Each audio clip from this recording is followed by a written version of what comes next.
Okay. हाँ बेटा, तो प्रकाश वैद्युत प्रभाव क्या चल रहा था अपना, एक बार आपको फिर समझाते हैं। प्रकाश विद्युत प्रभाव या वैद्युत प्रभाव एक ही बात है, बहुत कमाल की बात है ये, समझिए ना। यहां से प्रकाश वैद्युत प्रभाव क्या था, इस बात को समझो। एक्चुअली में स्टार्टिंग में क्या था कि जब आपने पढ़े थे प्रकाश के परावर्तन, अपवर्तन, व्यतिकरण और ध्रुवण, कोई बात नहीं है आपने ध्रुवण नहीं पढ़ा तो आप टेंशन लेने लग गए फालतू में, लेकिन प्रकाश का परावर्तन और अपवर्तन तो पढ़ा है आपने। ये किस सिद्धांत पर आधारित थे, हाइगेन के तरंग सिद्धांत पर आधारित थे। इस पर हाइगेन के तरंग सिद्धांत से इनकी व्याख्या की गई थी, और ये थी चिरसम्मत भौतिकी, जिसको कहते हैं क्लासिकल फिजिक्स। उसके बाद क्वांटम फिजिक्स का विकास हुआ, जिसे आज की मॉडर्न फिजिक्स कहा जाता है। तो एक्चुअली में क्या हुआ था, मैं कहानी की तरह आपको बता रहा हूं, आप उसको सुनना पहले। तो हाइगेन ने क्या बताया था कि जो प्रकाश है उसका जो संचरण है वो तरंग के रूप में है। किसके रूप में है, वो तरंग के रूप में चलता है, यानी सतत रूप से चलता है। लेकिन कुछ समय बाद सबसे पहले मैदान में आए न्यूटन, और न्यूटन ने दे डाला कण का सिद्धांत। फिर आए प्लांक, प्लांक ने दे रखा क्वांटम सिद्धांत। उसके बाद आए थे आपके आइंस्टीन। इन सब ने मिलकर के, और मेनली उसमें थे न्यूटन जिन्होंने कण का सिद्धांत दिया था, तो उन्होंने कहा था कि प्रकाश तरंग के रूप में नहीं चलता, प्रकाश कण के रूप में चलता है। प्रकाश एक पैकेट्स के रूप में चलता है, या एक बंडल के रूप में चलता है, जिसे किसने, प्लांक ने, जो प्लांक थ्योरी दी थी उसमें उसे फोटोन नाम दे दिया, उसे फोटोन नाम दे दिया। तब इस बात पर विवाद चालू हो गया। हाइगेन ये कहने लगे नहीं, सिद्धांततः मैं सही हूं, प्रकाश तरंग के स्वरूप में चलता है। जबकि न्यूटन ने यह कहा नहीं, प्रकाश कण के स्वरूप में चलता है।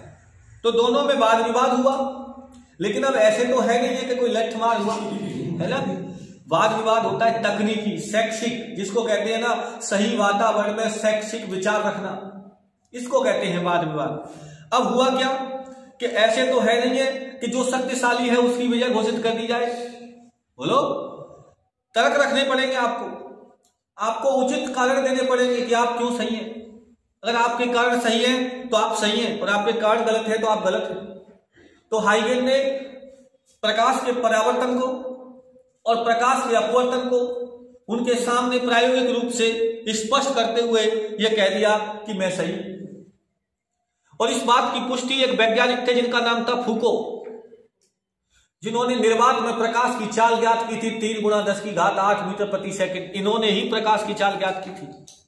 तब इन्होंने कहा कि मेरे हिसाब से हाइगेन सही है, क्योंकि जब मैं प्रकाश का यह प्रयोग कर रहा था तो जब प्रकाश विरल माध्यम से सघन माध्यम में जा रहा था तो वह विलंब की तरफ झुक रहा था।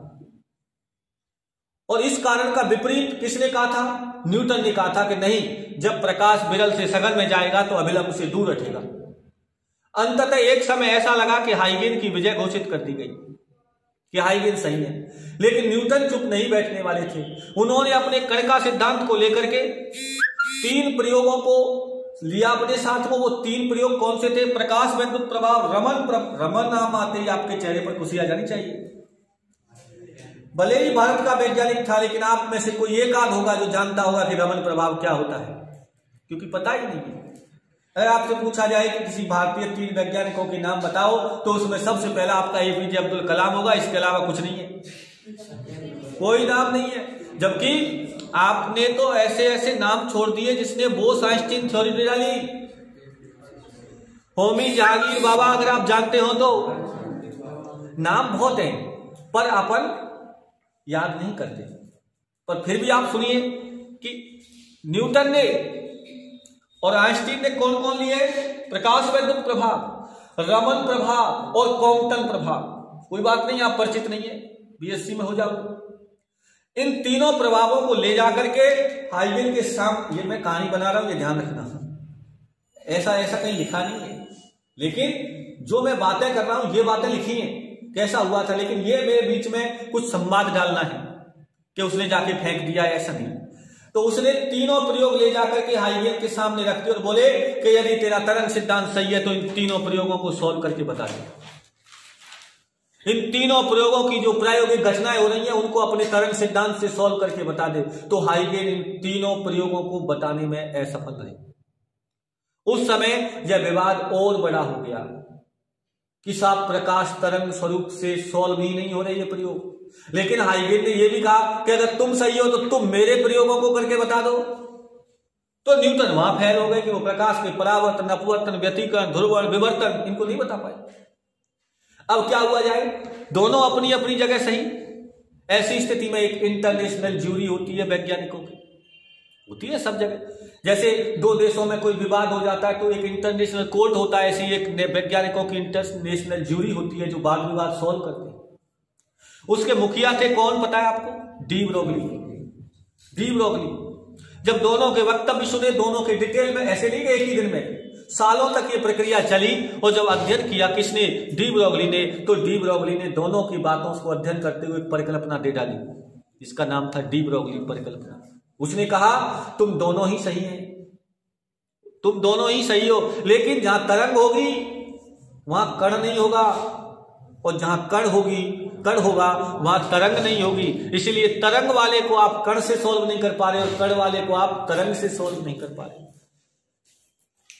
फिर उसने एक डी ब्रोगली परिकल्पना दी थी, ध्यान हो आपको। उसने क्या कहा था कि जब प्रकाश के साथ तरंग जुड़ी होती है ना, तरंग होती है, उसने कहा था प्रकाश का स्वरूप तरंग का है, तो तरंग के साथ उसके स्वरूप में कण भी विद्यमान होता है। जैसे प्रकाश के साथ तरंग का संबंध होता है, ऐसे ही तरंग के साथ कण का संबंध होता है। इसी प्रकार किसी गतिशील द्रव्य कण के साथ तरंग भी जुड़ी होती है। तब उसने गतिशील द्रव्य कणों की डी ब्रोगली तरंग दे डाली। गतिशील द्रव्य कणों के लिए डी ब्रोगली ने डी ब्रोगली तरंग दे दी। तो उसने कहा कि देखो अगर ये कण है तो इसकी तरंग दैर्घ्य है। उसने तरंग दैर्घ्य का, आइए अब आप समझना, आप इस पूरे को समझ जाओगे उस दिन आपको हाइगेन के तरंग सिद्धांतों को फेल करके बता देंगे कि हाइगेन इसे समझाने में क्यों असफल रहा। पहले इसको समझोगे तब असफलता बताएंगे उसकी। हाइगेन के तरंग सिद्धांत को कहते हैं चिरसम्मत भौतिकी। मतलब ये बताएंगे कि प्रकाश वैद्युत प्रभाव के द्वारा चिरसम्मत भौतिकी की असफलताएं। राइट, आइए जरा मैं स्टार्टिंग से बता रहा हूं, आप समझना उसको ध्यान से। तो सबसे पहली बात, कोई आपसे पूछे कि प्रकाश वैद्युत प्रभाव किसे कहते हैं, तो नाम से पता लग रहा है कि प्रकाश के द्वारा विद्युत प्रवाहित होनी चाहिए। किसकी सहायता से? प्रकाश की सहायता से। तो इन्होंने ये कहा कि जब धातु की सतह, अच्छा इससे पहले आपने क्या पढ़ा था? मुक्त इलेक्ट्रॉन। वो क्या करते थे? वो परमाणु की सबसे बाह्यतम कक्षा में उपस्थित इलेक्ट्रॉन जो थोड़ी सी ऊर्जा पा करके परमाणु को छोड़ देते थे, उन्हें मुक्त इलेक्ट्रॉन कहते थे। लेकिन वो मुक्त इलेक्ट्रॉन धातु की सीमाओं के अंदर घूमते रहते थे। आज आपको उस सीमा से बाहर निकालना है। बोलो, मैंने उस दिन बताया था आपको कि क्लास को छोड़ दिया लेकिन स्कूल को नहीं छोड़ा। आज स्कूल से बाहर निकालना है उसे। अब स्कूल से बाहर जाने के लिए क्या चाहिए उसको? ऊर्जा। और वो ऊर्जा कोई सा रूप में हो सकती है, कोई सा देवीय रूप हो सकता है उसका। अब देखिए आप इधर से, सबसे पहले मैं सिर्फ परिभाषा बता रहा हूं कि जब धातु की सतह पर, जब किसी धातु की सतह पर एक निश्चित आवृत्ति का प्रकाश, अगर ये लाइन जो मैं बोल रहा हूं ये नहीं लिखी, मैं 100% जीरो नहीं, मेरा मन करेगा तो माइनस में नंबर दूंगा, ये ध्यान रख लेना कल को आप कहें। मैं बोल रहा हूं क्योंकि सारी फिजिक्स का प्रकाश वैद्युत प्रभाव निश्चित आवृत्ति पर टिका हुआ है, और ये मैं बताऊंगा आपको। और ये निश्चित आवृत्ति ही तो हाइगेन को ले मारी, यही आवृत्ति का खेल था। तो समझना मैंने क्या बोला कि जब धातु की सतह पर, लिखूंगा नहीं अब ये सब बातें, ठीक है ना, जब धातु की सतह पर एक निश्चित आवृत्ति का प्रकाश डाला जाता है तो उससे इलेक्ट्रॉन के बाहर निकलने की घटना को प्रकाश वैद्युत प्रभाव कहते हैं। हाँ जी, तो प्रकाश वैद्युत प्रभाव ये है। अब बात आती है कि वो निश्चित आवृत्ति, मैंने बार बार बोला क्या? निश्चित आवृत्ति, और उस निश्चित आवृत्ति को कहते हैं दहली आवृत्ति। क्या कहते हैं? Threshold frequency. आइए दहली आवृत्ति को समझिए। अभी मैंने आपसे क्या बोला था? न्यूनतम आवृत्ति। अब बोल रहा हूं दहली आवृत्ति। तो आइए दहली आवृत्ति क्या होती है समझना ध्यान से, समझो। आवृत्ति का वह न्यूनतम मान अभी मैंने किसका बोला था, किसका बोला था, आवृत्ति का, अरे अभी बोला था ना जस्ट। तो अब मैं क्या बोलूंगा, आवृत्ति का वह न्यूनतम मान जिससे इलेक्ट्रॉन धातु की सतह से बाहर निकल सके, आवृत्ति के उस न्यूनतम मान को क्या कहते हैं, दहली आवृत्ति। अधिकतम तो कुछ भी हो जाए, मुझे कम से कम चाहिए। जैसे आपको पास कराने के लिए कितने परसेंटेज मार्क्स चाहिए, 33 नंबर चाहिए, कितने नंबर, तो मुझे पास कराने से उद्देश्य है, और 33 से ऊपर लाएगा वो कोई 70 बनाएगा, कोई 80 बनाएगा, कोई 90 बनाएगा, लेकिन मेरा उद्देश्य क्या है, 33 नंबर। समझना पहले, इसका मतलब मेरी क्लास का 100% रिजल्ट रहेगा। सारे के सारे स्टूडेंट 12th से बीएससी बीए जो भी जाना चाहते हैं, यानी सारे के सारे इलेक्ट्रॉनों को बाहर निकालना है, तो 33% तक चाहिए। अगर उससे कम रह गए तो स्टूडेंट क्लास के अंदर ही रह जाएगा और उसे दोबारा पढ़ना पड़ेगा। समझो इस बात को। इसका मतलब कम से कम वह आवृत्ति जिससे इलेक्ट्रॉन धातु की सतह से बाहर निकल सके, आवृत्ति के उस मान को क्या कहते हैं, दहली आवृत्ति कहते हैं। क्या कहते हैं, यहां तक क्लियर है। अब दहली आवृत्ति यदि आपने पढ़ ली, तो आइए जरा, क्या अब इलेक्ट्रॉन को बाहर निकालने के लिए क्या क्या आवश्यकता है, ऊर्जा की। ऊर्जा किस किस फॉर्म में हो सकती है, तो वो मैंने आपको बताया, तापीय ऊर्जा। कौन सी ऊर्जा, तापीय ऊर्जा के द्वारा यदि इलेक्ट्रॉन निकलेंगे तो उन इलेक्ट्रॉनों का नाम होगा तापीय इलेक्ट्रॉन। क्या होगा, और उसके द्वारा बहने वाली धारा क्या कहलाएगी, तापीय विद्युत धारा। तापीय, दूसरे नंबर पर आएगा क्षेत्र उत्सर्जन, यानी जब धातु की सतह पर एक उच्च तीव्रता का विद्युत क्षेत्र लगाएंगे तो भी इलेक्ट्रॉन निकल जाएंगे, तो निकलने वाले इलेक्ट्रॉनों को क्या बोलोगे, क्षेत्र इलेक्ट्रॉन। क्या बोलोगे, और बहने वाली धारा क्षेत्र विद्युत धारा कहलाएगी। क्या कहलाएगी, और एक आपने पढ़ा कौन सा, प्रकाश विद्युत धारा या प्रकाश विद्युत प्रभाव। तो वो तो वही है क्या, कि जब निश्चित आवृत्ति का प्रकाश धातु की सतह पर डाला जाएगा तो इससे इलेक्ट्रॉन के निकलने की घटना को क्या कहेंगे, प्रकाश विद्युत प्रभाव, और निकलने वाले इलेक्ट्रॉनों को प्रकाश इलेक्ट्रॉन, और बहने वाली धारा को प्रकाश विद्युत धारा। और चौथे नंबर पर था द्वितीयक उत्सर्जन, सेकेंडरी। जैसे लोहे को लोहा काटता है, इलेक्ट्रॉन से इलेक्ट्रॉन को निकालना है, ठीक है ना, तो एक उच्च ऊर्जा का इलेक्ट्रॉन जाकर के टकराएगा किससे, धातु की सतह से, और अपनी सारी ऊर्जा किसको दे देगा, धातु को, और धातु में उपस्थित इलेक्ट्रॉन उस ऊर्जा को लेकर के बाहर निकल जाएंगे। निकलने वाले इलेक्ट्रॉनों को बोलेंगे द्वितीयक इलेक्ट्रॉन। क्या बोलेंगे, राइट, बोलो। तो अब हम बात कर लेते हैं सबसे पहले किस पर, प्रकाश विद्युत प्रभाव पर। मैं प्रेक्षण तो आपने पढ़ी है ना, कौन सा, पहला किसका था, हर्ट्ज, फिर दूसरा हॉलवास, तीसरा लेनार्ड। मुझे नहीं पढ़ा, नहीं बोलो, ये तो समझ में आते हैं ना, आते हैं ना, आप पढ़ोगे तो आ जाएंगे। अरे हॉलवास ने क्या देखा, हॉलवास ने क्या देखा कि जब कैथोड पर पराबैंगनी प्रकाश को डाला जाता है तो उससे कुछ ऋणावेशित कण बाहर निकलते। ऋणावेशित तब खोज नहीं हुई थी इलेक्ट्रॉन की, हर्ट्ज बिल्कुल। फिर हॉलवास लाया, क्या था, हॉलवास ने क्या किया, बोलो, जस्ते की प्लेट पर पराबैंगनी प्रकाश डाला, तो जो जस्ते की प्लेट पहले जो ऋण आवेशित थी वो उदासीन हो गई, और जो उदासीन थी वो धन आवेशित हो गई। गलती से ऋणावेशित मत कह देना। इसका मतलब है कि उसने भी क्या देखा कि इलेक्ट्रॉन निकल गए। उसके बाद कौन आए, लेनार्ड। लेनार्ड ने एक कैथोड लिया, एनोड लिया, और एक धारा को मापने के लिए माइक्रोमीटर लगा दिया। वो देखते हैं कि कैथोड पर जब पराबैंगनी बोल रहा हूं मैं, सिर्फ प्रकाश नहीं बोला मैंने अभी तक, सिर्फ प्रकाश नहीं बोला मैंने, तो मैंने क्या बोला कि जब प्रकाश को डाला जाता है, पराबैंगनी प्रकाश को जब डाला जाता है तो उसमें विद्युत धारा बहने लग जाती है। ये तीनों के परीक्षण थे। इसके बाद हॉलवास और लेनार्ड ने प्रायोगिक परीक्षण किए। देखो, पहला होता है परीक्षण, फिर होता है निष्कर्ष, फिर करते हैं वो प्रयोग। पहले किसी घटना को देखा जाता है। बोलो, क्या कोई खोज ऐसी थोड़ी कर देगा कि सुबह मुंह धोया और खोज कर दी, बोलो। पहले कोई घटना देखी जाएगी, कोई घटना घटित होगी जो आज तक नहीं हुई, फिर आपका दिमाग सनक जाएगा, क्या ऐसा क्यों हुआ, ऐसा क्यों हुआ, तो आप क्या करोगे, उस घटना को ऐसा कोई सिस्टम बनाओगे कि उसे दोहराओगे, फिर देखोगे कि ऐसा क्यों हो रहा है, उसके लिए क्या करोगे, आप प्रयोग करोगे। राशियों को बदल बदल के देखोगे, ऐसा करेंगे तो क्या होगा, मन में आता है, और ऐसा करेंगे तो क्या होगा। अगर ऐसा आपने सीख लिया तो आप अपने नियम भी डालोगे कि भाई साहब V = IR होता है, V समानुपाती I होता है। क्यों, प्रयोग के द्वारा। तो अब आपको हम प्रायोगिक व्यवस्था को तैयार करते हैं।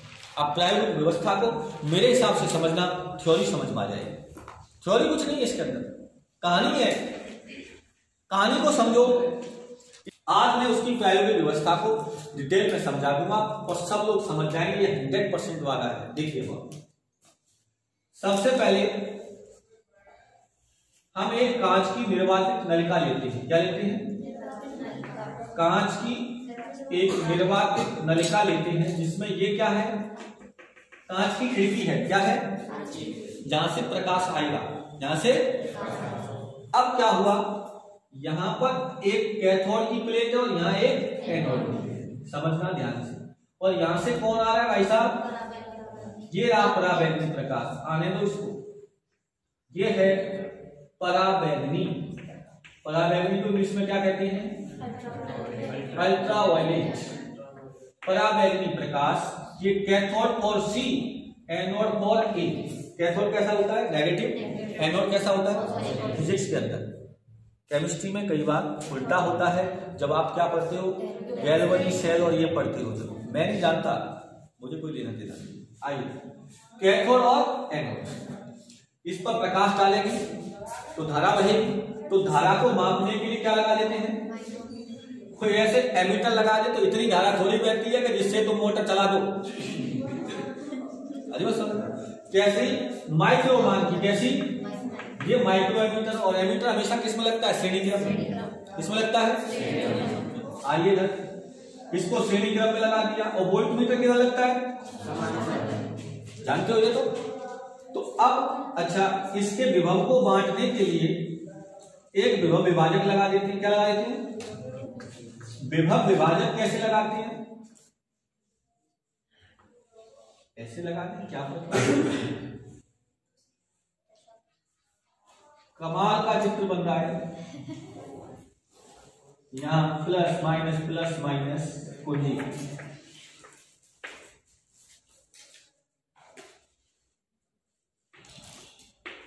रह गया कौन? वोल्टमीटर। यहां ठोक दो, उसको क्या पता? ये क्या है? विभव विभाजक। और ये क्या है? ये क्या है? धारा नियंत्रक। इसको क्या कह सकते हैं? विभव के मान को कम ज्यादा करने के लिए। ठीक है ना, तो कोई दिक्कत नहीं। ये 20 वोल्ट का कोई बैटरी लगी हुई है, समझिए। अब सुनो, ये चिन्ह किस बात को बता रहे थे? ये चिन्ह किस बात को बता रहा है? ऐसे ये बता रहा है। बोल क्या कह रहा है? कुछ तो बोलो। सेमिनार हो है मतलब ये टच, ऐसी भाषा बोलो थोड़ा सा। सेमिनार मतलब ये तार और ये तार इसके ऊपर से निकल रहा है, मतलब टच नहीं कर रहा है इसको। ठीक है ना, टच नहीं कर रहा। अगर मैं सीधा ऐसे निकालता तो आप सोचते कि यार ये दोनों टच करेंगे पर शॉर्ट हो जाएगा तो आगे चल के धारा बहेगी। इसलिए ये तार कहां से निकल रहा है? उसके ऊपर से निकल रहा है। ऐसे आइए, सबसे पहले हम क्या कर रहे हैं? प्रयोग को देखेंगे। क्या किया? पहले आपके मन में उत्सुकता आई और आने दो। यही तो उन्होंने किया। किसने? हॉलवॉर्स और लेनार्ड ने। उत्सुकता आई उनके मन में। फिर बारी बारी से एक को पकड़ेंगे, दूसरे को रोकेंगे। देखना कैसे। जैसे ही उन्होंने पराबैंगनी प्रकाश डाला, परिपथ का कनेक्शन जुड़ा हुआ है। इसके आधार पर किसकी सहायता से? विभव विभाजक की सहायता से। ये धनात्मक विभव पर है और ये ऋणात्मक विभव पर है और ये धनात्मक विभव पर है। इस बात को समझते चलो। जैसे ही प्रकाश डाला, 1 सेकंड का भी समय नहीं लगा। 1 सेकंड तो बहुत बोल दी। प्रकाश डाला और डालते ही एमीटर चालू। इसका मतलब जैसे ही पराबैंगनी प्रकाश डाला, परिपथ में धारा बहने लग गई। परिपथ में धारा किससे लगा? माइक्रो एमीटर से पता लग गया कि परिपथ में धारा बहने लगी। राइट, समझते चलना। मैं पहले केवल आपके मन में प्रश्न उठाना चाह रहा हूं। तुम्हारे मन में यह आने लग जाए कि ऐसा क्यों, समझ लेना सही दिशा में जा रहे हो। अब क्या हुआ? उसने इस वाले एनोड के विभव में वृद्धि की। विभव में क्या की? यानी इसके मान को बढ़ाया। किसकी सहायता से? धारा नियंत्रक की सहायता से विभव को बढ़ाया। और जैसे विभव को बढ़ाया तो धारा भी बढ़ गई। और एक स्थिति ऐसी आई कि विभव के एक निश्चित मान पर धारा का मान बढ़कर के अधिकतम हो गया। क्या हो गया?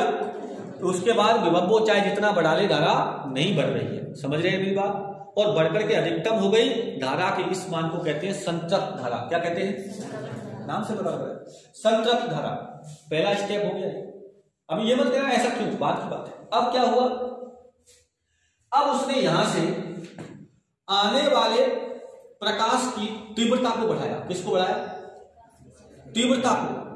दो शब्द बोलूंगा, एक आवृत्ति और एक तीव्रता, ठीक है ना?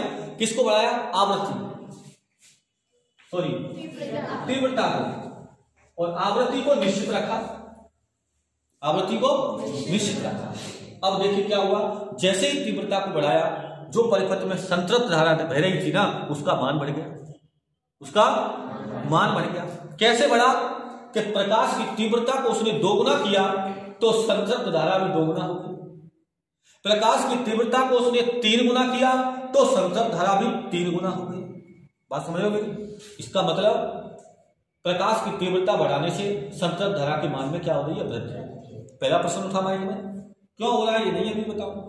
अब उन्होंने क्या किया समझना कि इसके बाद उनके मन में आया कि क्यों ना विभव विभाजक की सहायता से विभव बदल दिया जाए।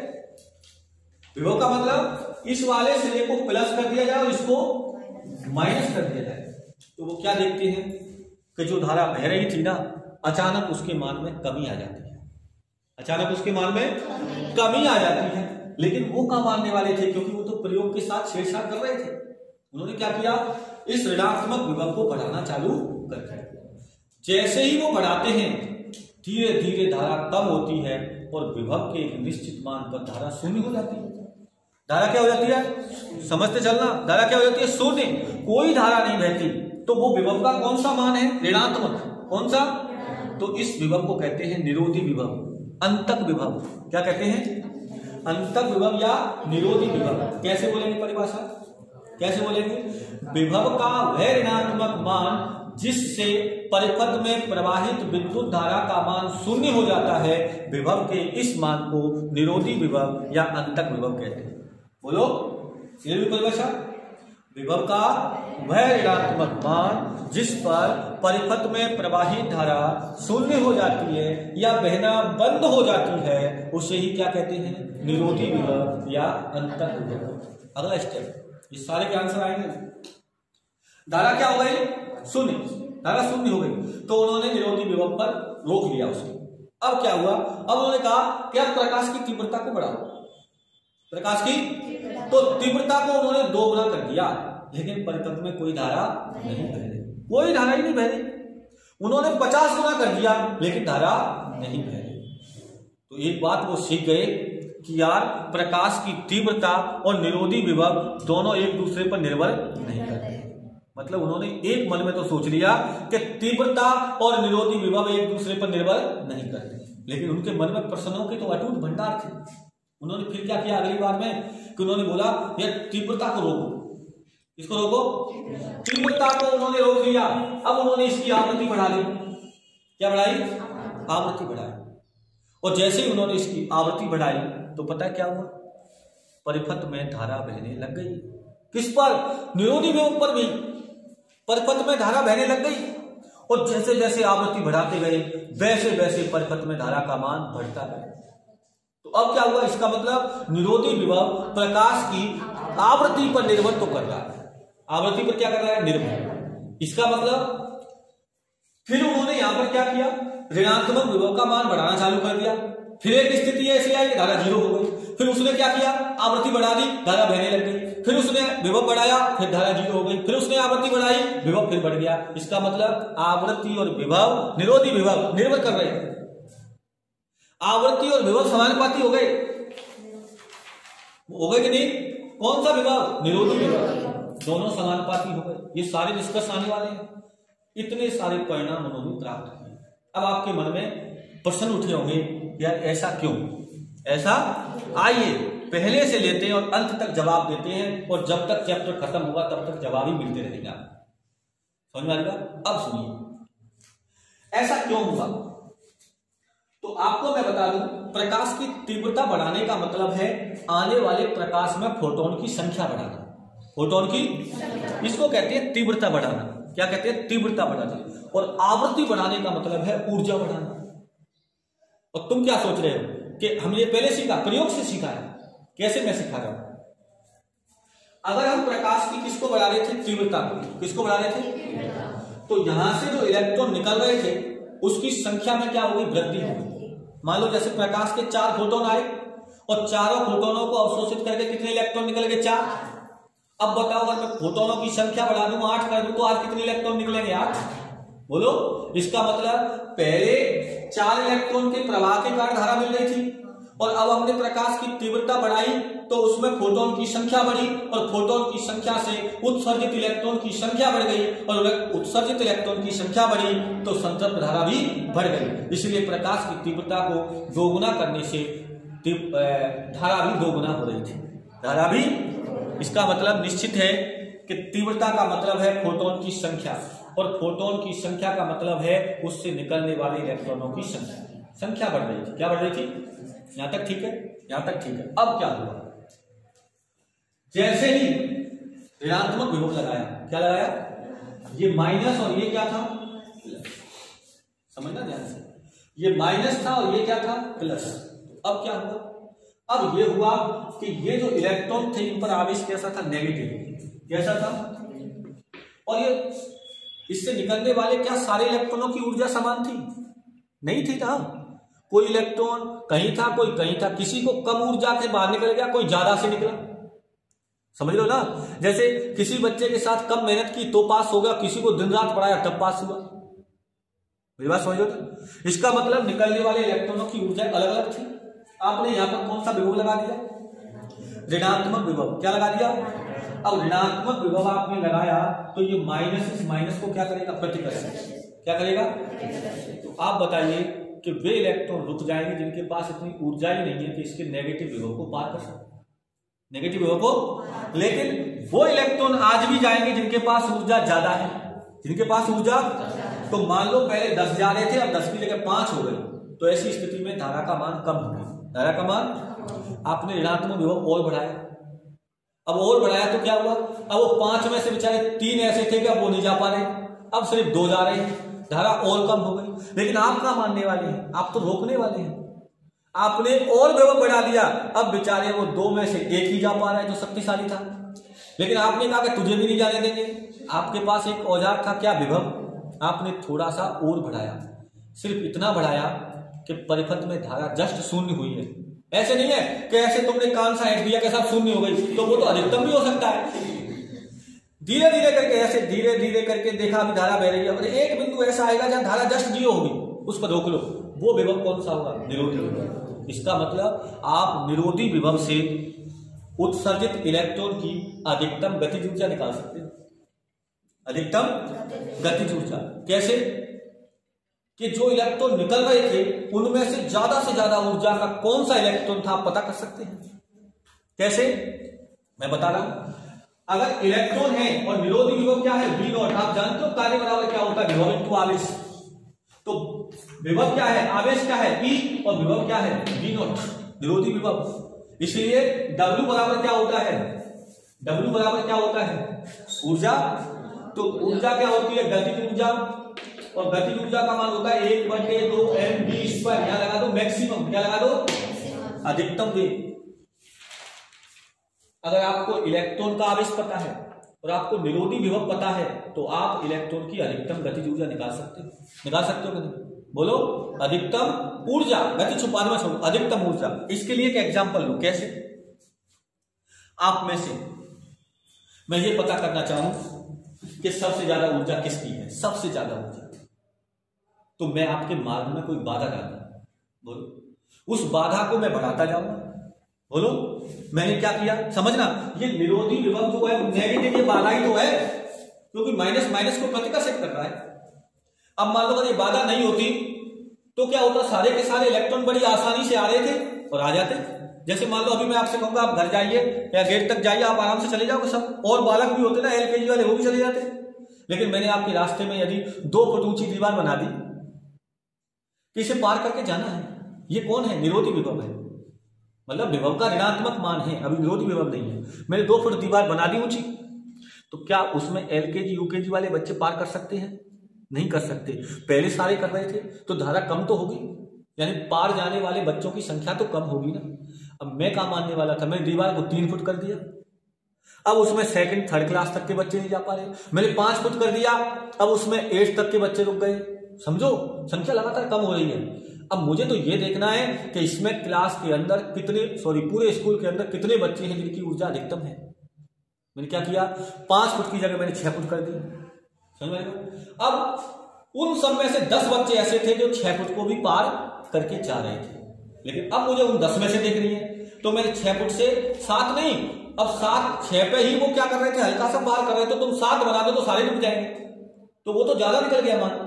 आप ऐसा करो, 6 फुट के ऊपर 1 ईंट और रख दी, ऐसे मान लीजिए। अब क्या हुआ, उसमें से 10 बालकों में से 8 नहीं पार कर पा रहे, वो जाते हैं, टकराते हैं और गिर जाते हैं, लेकिन एक अभी ऐसा है कि जस्ट उस ईंट को पार कर रहा है। या मतलब ये तो पता लग गया कि अभी इसकी ऊर्जा है, तो एक थोड़ा सा रुकावट और लगा दी, हल्की सी। अब ऐसे नहीं कि 1 फुट और लगा दी, समझ लो ना, मेरी भाषा समझ लो ना, थोड़ा थोड़ा करके। तो जस्ट उसके पास ऊपर एक हल्का सा पत्थर और रखा, अब वो व्यक्ति उसको पार नहीं कर पा रहा। इसका मतलब ये इसकी ऊर्जा का अधिकतम मान है। और विभव पता लग गया कि ये V0 है, E मतलब वो व्यक्ति है, दोनों का गुणा करो, उसकी ऊर्जा पता लग जाएगी। बोलो, इसका मतलब अधिकतम ऊर्जा के इलेक्ट्रॉन को इस प्रयोग द्वारा छांटा जा सकता है। इस प्रयोग से यह पता लगाया जा सकता है कि इलेक्ट्रॉन की अधिकतम गतिज ऊर्जा कितनी है। राइट? तो आपने यहां से क्या सीखा कि जो निरोधी विभव है, अब ये निरोधी विभव आ गया, यहां पर धारा 0 हो गई, धारा 0 हो गई। राइट? अब मैं क्या करता हूं, अब मैं प्रकाश की तीव्रता के साथ कुछ खेल करता हूं। समझना, मैंने क्या किया, निरोधी विभव पर प्रकाश की तीव्रता बढ़ाई, प्रकाश की, और तीव्रता का मतलब फोटोन की संख्या बढ़ा दी। क्या बढ़ा दी? और फोटोन की संख्या ने क्या कर दिया, उत्सर्जित इलेक्ट्रॉन की संख्या बढ़ा दी, लेकिन धारा मतलब क्या किया, उसने संख्या बढ़ा दी लेकिन ऊर्जा नहीं बढ़ाई। क्या बढ़ा दी? संख्या बढ़ा दी लेकिन ऊर्जा नहीं बढ़ाई। हमारे जैसे जो दीवार थी ना, जिसको कोई पार नहीं कर पा रहा था, समझना, हमारे स्कूल में 2000 बच्चे थे जिसे कोई पार नहीं कर पा रहा। उसने कहा आवृत्ति बढ़ाओ इनकी, एक ऐसी तरंग आई कि 2000 की जगह हमारे स्कूल में 5000 बच्चे कर दिए, लेकिन कोई भी उस दीवार को पार नहीं कर पा रहा, इसलिए कोई धारा नहीं बनी। इसका मतलब ये बात स्पष्ट है कि आने वाले प्रकाश की तीव्रता निरोधी विभव पर कोई प्रभाव नहीं डालेगी, अर्थात आपतित प्रकाश की तीव्रता इलेक्ट्रॉन की ऊर्जा पर निर्भर नहीं करती, यानी ऊर्जा पर कोई प्रभाव नहीं डालती, केवल क्या बढ़ाती है, संख्या। क्या बढ़ाती है? आइए इसके लिए ग्राफ बना दूं, टॉपिक चालू हो गए अब सारे। आइए देखिए, ग्राफ बनाता हूं मैं। सबसे पहला ग्राफ तो बहुत सिंपल है, क्या है, यहां प्रकाश की तीव्रता निरोधी विभव से पहले, यहां प्रकाश की तीव्रता और यहां प्रकाश विद्युत धारा, दोनों एक दूसरे के क्या होंगी, समानुपाती। क्या होंगी? समानुपाती। पहला ग्राफ हो गया, पहला ग्राफ। अब आ जाइए, प्रकाश विद्युत धारा पर विभव का प्रभाव, किसका? विभव का। ऐसे टॉपिक चलेंगे। आइए, बहुत बढ़िया रेस्टर है, यही है, ठीक है। आइए, कोई बात नहीं, हाँ समझो। अब मैंने क्या किया, यहां तो लिया मैंने, क्या यहां पर लिया मैंने विभव। क्या लिया बेटा? विभव। राइट? और विभव मैंने ऐसे क्यों लिया, क्योंकि विभव का मान धनात्मक भी होगा और ऋणात्मक भी होगा। ये 0 है तो इधर क्या होगा, प्लस में, इधर किस होगा, माइनस। तो निरोधी विभव पर क्या करेंगे, तीव्रता बढ़ाएंगे। क्या बढ़ाएंगे? और यहां क्या ले लेते हैं, विद्युत धारा। क्या ले लेते हैं, समझते चलना। अगर मान लो मेरे पास, अगर मैं कुछ ऐसे ग्राफ बनाऊं, ऐसे, तो समझो यहां आप देख रहे हो, यहां विद्युत धारा कम है, ये ज्यादा है, ये और ज्यादा है। इसका मतलब यहां तीव्रता कैसी है, कम है, यहां तीव्रता ज्यादा है, यहां और ज्यादा है, यानी यहां I1 I2, यहां I3, और I1 और I3 greater than I2 greater than I1। नहीं दिख रहा हो, कोई बात नहीं, ठीक है, बोलो। अब पर यहां आकर के सारी की सारी 0 हो जाती है, यानी यहां पर ये कौन सा मान है, निरोधी विभव, इसे -V0 भी लिखा जा सकता है। प्रकाश की तीव्रता चाहे 1 गुनी करो, चाहे 2 गुनी करो, चाहे 3 गुना करो, जाकर के धारा सब निरोधी विभव में 0 हो जाएगी। बोलो, निरोधी विभव पर सबका मान कैसा होगा? 0। तो ये तो बात है कि प्रकाश विद्युत धारा पर विभव का प्रभाव, और इस निरोधी विभव की सहायता से आप क्या निकाल सकते हैं? गतिज ऊर्जा, जो मैंने अभी बताया कि 1/2 mv मैक्सिमम का स्क्वायर बराबर ईवी नॉट। ईवी नॉट को क्या कहते हैं? निरोधी विभव। क्या कहते हैं? ठीक है ना। इसका अच्छा, जैसे एक होता है कार्यफलन, बताया था स्टार्टिंग में। कार्यफलन किसे कहते हैं? वह न्यूनतम ऊर्जा जिससे इलेक्ट्रॉन धातु की सतह से बाहर निकल जाए, उस ऊर्जा को क्या कहते हैं? कार्यफलन। और कार्यफलन यानी ऊर्जा है, इसलिए उसका मात्रक या तो जूल या इलेक्ट्रॉन वोल्ट होगा। और सबसे ज्यादा कार्यफलन किसका होता है? प्लेटिनम का। सबसे कम सीजियम का। सीजियम के लिए कितना होता है? 2.14 इलेक्ट्रॉन वोल्ट, और उसके लिए 5.65 है, 6 नहीं। हाँ ठीक है, 5.65 यानी 6.5 समझ गए? बोलो, क्लियर है ना। तो वो बीच में मैंने पढ़ा दिए थे तो उसकी दिक्कत मत। अच्छा, आप मुझे एक परिभाषा बता सकते हो? आपने बताया किसकी? दहली आवृत्ति की। मैं आपसे पूछूं दहली तरंग दैर्घ्य की, उसमें अधिकतम आ जाएगा। उसमें क्या आ जाएगा? नहीं समझते? ये बताओ, C बराबर क्या पढ़ा है आपने? C बराबर न्यू लैम्डा का भी पढ़ा है। अरे यहाँ न्यू लिखते हैं, एक ही बात है। ए मतलब आवृत्ति, न्यू यानी आवृत्ति, ये पढ़ा है अभी तो पढ़ा होगा। V बराबर पढ़ा होगा तो 11th में आराम करो, सिद्ध थोड़ी कराऊं मैं, ये पढ़ा था आपने। अच्छा ऐसे नहीं पढ़ा तो आप ये चलो बता दो, औसत वेग क्या होता है एक पूरे चक्र के लिए, एक पूरी साइकिल के लिए? वेग बराबर क्या होता है? विस्थापन बटे, सही है? कहां पर हो गया? आवृत्ति क्या होती है? आवृत्ति किसे कहते हैं? तरंग दैर्घ्य किसे कहते हैं? ये समझते हो? एक तरंग की लंबाई क्या होती है? तरंग है। और 1 सेकंड में लगाए गए चक्रों की संख्या आवृत्ति होती है। और आवृत्ति और आवर्तकाल व्युत्क्रम होते हैं। व्युत्क्रम अनुपाती नहीं, व्युत्क्रम होता है। अब तुम सिद्ध करने बैठ गए ऐसे आराम से तो देखो, दूरी क्या होगी? लैम्डा बटे समय क्या हो गया? टी, एक चक्र के लिए। और 1/t बराबर होता है न्यू। चलो आपका काम यही खत्म कर दिया, न्यू वैसे। और भी तरीका था सिद्ध करने का, लेकिन मैं जल्दी आपको संतुष्ट भी कर दिया, काम ही हो गया आपका। तो ये आ जाएगा V बराबर, लेकिन ये V क्या था? तरंग का वेग। और आज तरंग कौन है? प्रकाश, इसलिए C की जगह कौन आ जाएगा? V की जगह C। तो C बराबर क्या होता है? New lambda. तो न्यू बराबर C इज द कांस्टेंट, क्या हो जाएगा? न्यू व्युत्क्रमानुपाती। अगर न्यू का मान मिनिमम होगा तो लैम्डा, बोलो, अपन क्या कहते हैं कि आवृत्ति का वह न्यूनतम मान जिससे इलेक्ट्रॉन बाहर निकल जाए उसे दहली तरंग दैर्घ्य, सॉरी दहली आवृत्ति कहते हैं। तरंग दैर्घ्य का वह अधिकतम मान जिससे इलेक्ट्रॉन धातु की सतह को छोड़ के बाहर निकल जाए, दहली तरंग दैर्घ्य कहलाती है। समझ में आनी बात? आई कि नहीं? आ जाएगी। तो ये तो बात किसकी हो गई? किसकी बात हो गई?